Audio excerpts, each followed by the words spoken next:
It's our one pan pasta.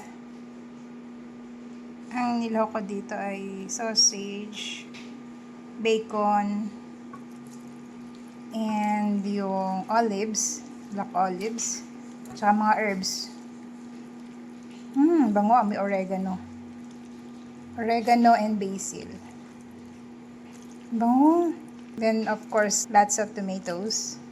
Check nyo yung one pan pasta ko sa aking YouTube channel. Kahit ano ilagay nyo dito, pwede. Napakadaling i-prepare. You don't need to buy sauce. Kamatis talaga ang kailangan nyo para masarap. At lasang fresh, hindi pa nakakaumay.